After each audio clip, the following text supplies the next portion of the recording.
as we get ready for Friday Night Smackdown. What happened to Jacob Fatu? Who took him out? Let's talk about this. Before we do, though, make sure to hit that button to subscribe, hit that bell for notifications. I try to post every day. Right now, life's a little crazy, so I haven't been, but for the most part, I try to post every day. So come, be a part of it. Don't you want to say you were here first? Now, let's talk wrestling.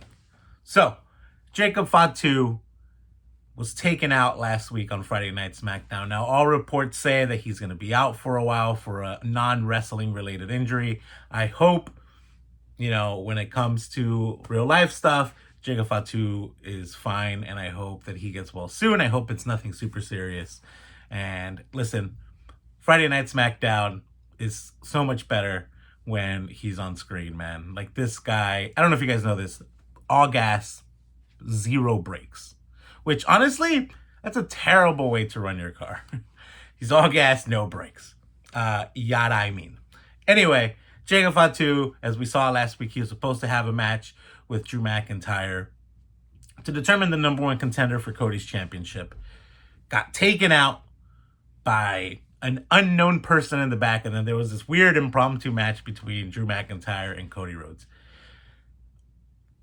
The question is, and I doubt that this will be answered this coming week on Friday Night Smackdown. This will post on Friday. I doubt it'll be answered tonight. But who took out Jacob Fatu? Now, I think the way that we're all being led, right? We're all being led down the path of Drew McIntyre. Drew McIntyre, as soon as he got on the mic and Cody Rhodes accused him of this, he was like, nope, that wasn't me. Drew McIntyre is a lot of things. He is not a liar. He is one of these heel characters that, yeah, sure, he does heelish things, but he's justified because everything that he says isn't a lie. Everything that he talks about are very true things and very much justify his actions, right? So, yes, he does things in a nefarious way, but he's kind of a justified heel, right? Like, that's kind of Drew McIntyre's thing. So I don't actually think it's Drew McIntyre. The next best guess, and while it's a good guess, it would be the worst answer, is Solo Sikoa, right? And the MFTs. Solo and Jacob were feuding for the U.S. title back when Jacob Fatu had it, right? Especially now that, is it Tama Tonga? Yeah, Tama Tonga. I always get him and Tonga Loa confused. But now that Tama Tonga is aligned with Solo Sikoa and the MFTs, right? It's entirely possible that they were the ones that attacked him backstage, right? Do we want this? No. Why? Because it keeps Jacob Fatu in the mid-card scene. Now, again, he's going to be gone for a while, so when he comes back, he might need to reestablish himself. I don't think he does, but WWE might think he does. So this kind of makes sense the way WWE books, right? Like, he's out for a few months, he comes back, has a feud with Solo Sikoa, kind of elevating Solo a little bit again. Then he goes after the world title. Again, not my favorite idea, but I can see it happening. It's very much a route that WWE is willing to take, that likes to take. Maybe it's Solo Sikoa and the MFTs. I don't know. I really, really hope not. But honestly, this wouldn't be the end of the world because it would, like I said, elevate Solo Sikoa when Jacob Fatu comes back, whenever that is. Now, people in my comments have been saying, and the more and more I think about it, it kind of makes sense that this attack was orchestrated by Cody Rhodes. I don't think WWE would do this. I feel like this is WWE's cash cow, but that's also what I think about Jey Uso on Raw, and I don't know what they're doing there, right? So, do I want to see this? Yes. Do I think WWE has the guts to pull it out? I don't think right now they do. Now, again, he's going to be out for a while, right? So the payoff might not happen for a while. So these may be seeds that like bloom and, get cultivated 6 months down the line when maybe we do need Cody Rhodes to turn heel in some way, right? I don't think that this is something that we're going to learn about this week or maybe even this year, right? I think this is something that we're going to learn when Jacob Fatu comes back, probably for the Royal Rumble. So, do I think that it's entirely possible that Cody Rhodes was the person who did this? I do. Especially if we want to turn him heel, but not yet. So I feel like this would be actually a very smart thing for WWE to do, because it's something that we all want, and it's something that they can build towards slowly, right, while still capitalizing on Cody Rhodes' popularity. So honestly, I think that this is the answer that they should go with. The one that I think makes great sense to me, especially because it gives us everything we want, is Randy Orton, right? Randy Orton wasn't on this episode of Friday Night Smackdown. Who knows where he was? There have been teases with him kind of eyeing Cody's title, right? Like even when they've teamed up in the past, there's like shots kind of similar to how Braun Breaker was looking at Seth's title a couple weeks back, right?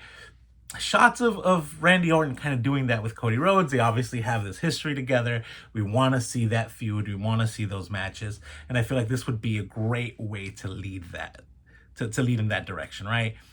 Randy Orton, like I said, wasn't on TV this week, but was he behind the scenes? I don't know. We don't know. I think that a story where he takes out Jacob Fatu, because Jacob Fatu was kind of growing into this main event scene. He can justify it by saying that he was going to beat Drew McIntyre, right? That neither of these people deserve a shot, that he's the one that deserves a shot. He's been here day in and day out. Maybe he can even throw John Cena in there and be like, John Cena's getting all his flowers, but we've been together since day one, right? Like, blah, blah, blah, blah, blah. I don't have a lot of years in me, and I need one more title reign, and this is my title, and no one's going to take this opportunity from me, kind of thing, right? And I think, again, fully justified. This story is something that we all want to see. It's something that can feed WWE for months, right? This can lead to a WrestleMania, right, between these two. So I think that this would be a justified story. It would be something that we all want to see. It would be something that would make WWE a lot of money, and we all know how much WWE loves money. So honestly, I think that this would be my best bet. My best bet was we're panicking because obviously Jacob Fatu being injured changes a lot of things. Not as many as Seth Rollins being out, but it still does change a lot of things. So we pull the trigger on Randy Orton turning heel on Cody Rhodes. We start that feud that goes for a few months, right? Maybe even like takes Cody out with a punt kick, right? Because we've been teasing that punt kick, but it hasn't quite happened yet. Takes Cody out with a punt kick for a couple of months. Cody comes back. Again, this is a feud that runs into WrestleMania, where we get kind of that grudge match to determine the winner, and maybe we have a double turn. I don't know. A la Stone Cold Steve Austin, Bret Hart. I don't know. Because who hates Randy Orton? No one does. I love Randy Orton. He is one of my top 5 wrestlers in WWE right now. Anyway, just my thoughts on that. Like I said, I don't think that we're going to get the payout for this for a while. But it's just fun to think about the different possibilities. Maybe it's someone completely different, right? Maybe this is how they introduce Obafemi, right? Maybe Obafemi comes in and he's like, I'm the monster in WWE, not Jacob Fatu. And boom, we get Obafemi in the WWE. I don't know. Let me know in the comments what you think. Let me know what route you think they're going to take with this. It sucks to not have Solo, or to not, I almost said Solo Sikoa. I mean, it would suck to have Solo Sikoa not on our TVs. But it sucks to not have Jacob Fatu on our TV, because he's such a great character. Like I said, all gas, no brakes. Weird. But I feel like they can do a lot with this story, right? Build the anticipation for when he comes back, right? Obviously, when he comes back, everyone's going to love it. Everyone's going to cheer for him. So, I don't know. Don't miss this opportunity, WWE. I feel like you can do a lot with this, and I feel like you can easily blow this opportunity. So please don't do that. Don't blow the opportunity. Anyway, As always, thank you so much for joining me. Let me know in the comments what you think, where you think they're going with this story, who you think the attacker is. I don't think it's Drew McIntyre. That's like my last person who I think it would be. But let me know what you think. Let me know when you think this story is going to pay out. Let me know when we'll find out who that attacker was, who that unnamed attacker was. But all we know, WWE would just drop a line 6 months from now being like, oh yeah, remember when I attacked Jacob Fatu, and then not pay anything off, right? That's also how WWE works sometimes. So who knows? But anyway, since you made it this far, make sure to drop a like, come, follow, leave a comment, do all the things. Anyway, like always, go touch grass, you nerds. Peace.